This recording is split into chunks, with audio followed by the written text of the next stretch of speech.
तो अस्माकं तु विशिष्टा ये तान्यबोधत द्विजोत्तमा नायका मम सैन्यस्य संज्ञार्थं तान् ब्रवीमि ते। भवान् भीष्मश्च कर्णश्च कृपश्च समितिञ्जय अश्वत्थामा विकर्णश्च सौमदत्तिर्जयद्रथः। अन्ये च बहवः शूरा मदर्थे त्यक्तजीविताः नानाशस्त्रप्रहरणाः सर्वे युद्धविशारदाः। दुर्योधन ने अपने अपने नायकों के नाम उन्होंने गिना दिए हैं द्रोणाचार्य को, है ना। अब उसके बारे में बता रहे हैं कि यहाँ सौमदत्ती का उल्लेख भूरिश्रवा के लिए हुआ है। यह जीवन धारण करने से अथवा जीवन त्याग करने से मेरा महान उपकार होगा। यह समझकर जो व्यक्ति कुछ भी अनेक करने के लिए तत्पर हैं उनके लिए त्यक्त जीविता का प्रयोग हुआ है।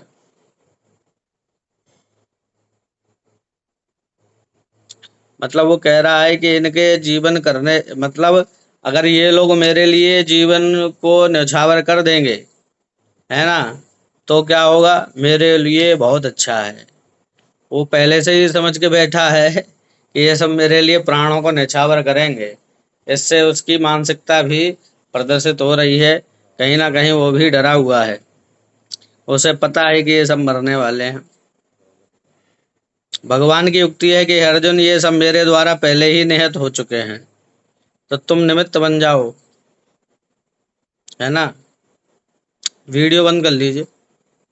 तो तुम निमित्त बन जाओ। इसकी उक्ति के अनुसार सरस्वती देवी दुर्योधन के मुख से उनकी सेनाओं के लिए त्यक्त जीविता अर्थात मरे हुए हैं यह सूचित करा रही है।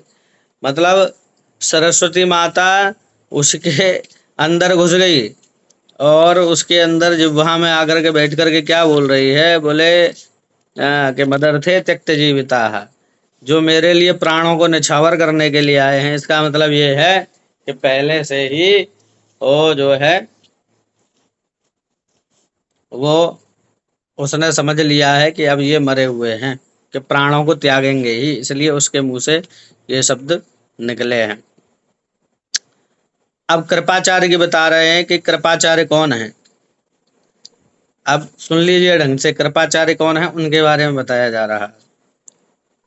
एक समय की बात है कि जानपदी नामक अप्सरा के दर्शन से गौतम गोत्रीय शरद्वान ऋषि का वीर्य सरकंड के समूह पर स्खलित हुआ और वह दो भागों में विभक्त हो गया। उसी से एक पुत्र और एक कन्या का जन्म हुआ। कन्या का नाम कृपी हुआ और पुत्र का नाम महाबली कृप के नाम से प्रसिद्ध हुए। शरद्वान ऋषि ने ही इन्हें धनुर्वेद आदि में पारंगत किया। ये अत्यंत वीर पराक्रमी और धर्मात्मा थे। महाभारत युद्ध में इन्होंने कौरवों के पक्ष से युद्ध किया था। महाराज युधिष्ठिर ने युवराज परीक्षित को की शिक्षा के लिए इन्हें नियुक्त किया था। समझ आ गई।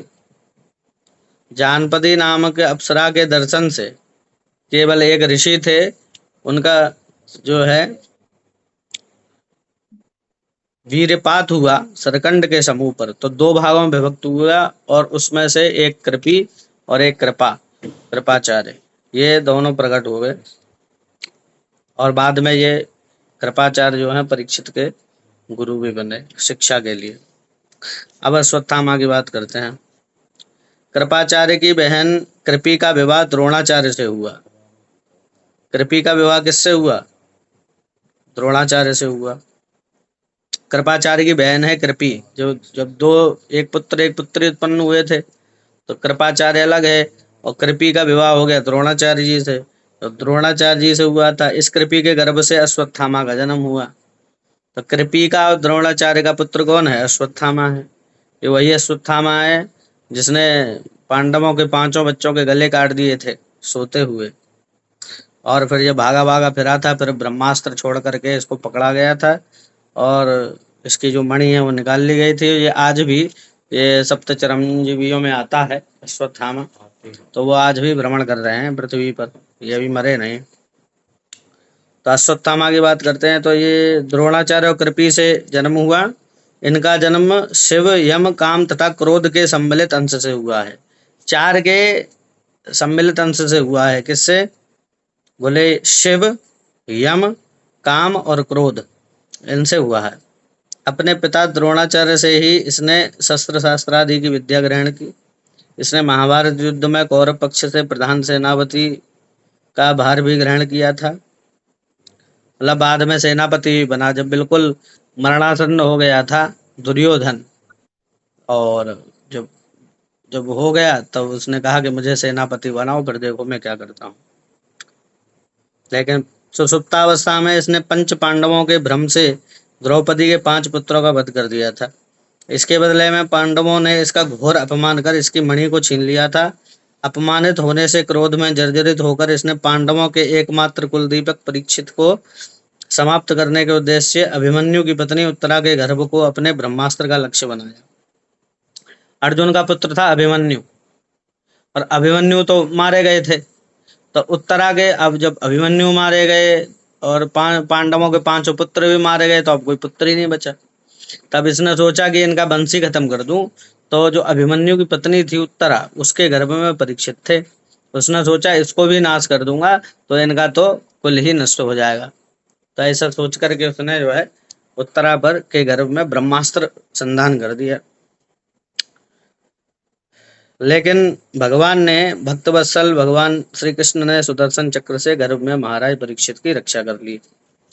उत्तरा के घर में प्रवेश करके भगवान ने परीक्षित को बचा लिया। तो ये वही परीक्षित है जिन्होंने सुखदेव जी से भागवत कथा का श्रवण किया था। अब बात करते हैं विकर्ण की। ये धृतराष्ट्र के 100 पुत्रों में से एक थे। महाभारत युद्ध में भीमसेन के हाथों से ये मारे गए थे।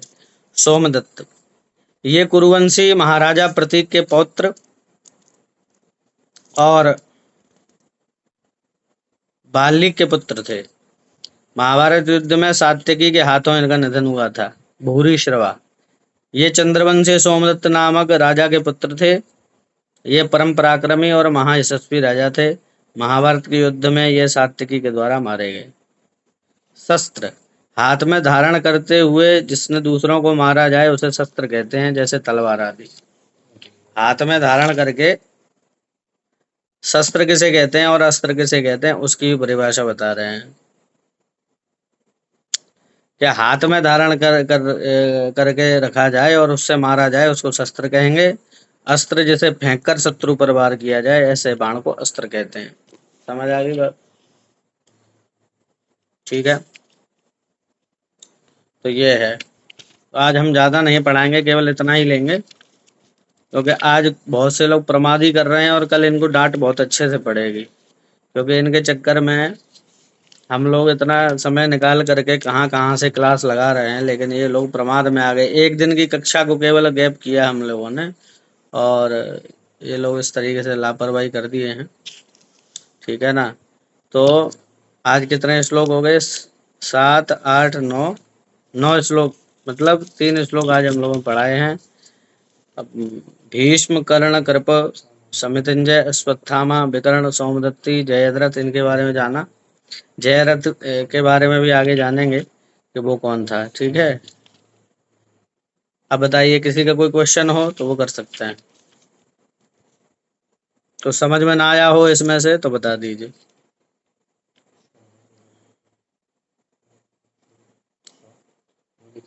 किसी को समझ में नहीं आया हो तो बता दीजिए।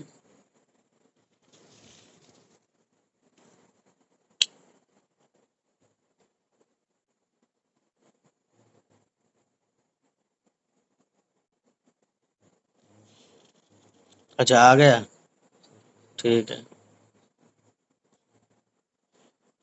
चलिए ठीक है, फिर क्लास को यहीं समापन कर रहे हैं। आज 10 बज गए हैं। ठीक है, पूर्णमदः पूर्णमिदं पूर्णात् पूर्णमुदच्यते पूर्णस्य पूर्णमादाय पूर्णमेवावशिष्यते। क्या कह रहे हैं? आवाज नहीं आ रही है आपकी बहुत, दोबारा बोलिए। नहीं नहीं, कुछ नहीं, नहीं नहीं। अच्छा अच्छा, ठीक। आज थोड़ा मूड सही नहीं है, ये बहुत गलत किए हैं लोग, है ना? बहुत लोग आके नहीं आए हैं। 4 दिन का इनका प्रेम था गीता से, और आज एक दिन बताइए आए भी नहीं हैं, है ना? तो थोड़ा सा हमको दुख लग रहा है बहुत, क्योंकि नहीं, हम दुख की इतना बात दूर यही बैठ है कि कर। मान लीजिए, हाँ, इतना मत टाइम निकाल के, उस समय तो पितृपक्ष चल रहा है, इसमें तो और अच्छा है कि सब कुछ हाँ, सुनना पितृपक्ष चाहिए। चल रहा है, ऐसे में तो और ज्यादा सुनना चाहिए कि ये लोग प्रमाद कर हाँ, रहे हैं। पर कोई बात नहीं है, धीरे धीरे इनके समझ में आएगी, कोई बात और नहीं किसी जब। इतना अच्छा चीज घर में मान लीजिए माइक के द्वारा जो भी है श्लोक पढ़ा जा रहा है हाँ तो हाँ वह हाँ। भी शुद्ध होगा। जी जी जी। चलिए, ठीक है, शुभ रात्रि सभी को, राधे राधे, है ना, ध्यान रखिए सब श्री राधे पितृपक्ष राधे, में, श्री राधे राधे, जो है अपने पितरों का पूजन करें, ठीक है। श्री राधे राधे, श्री राधे राधे राधे। राधे।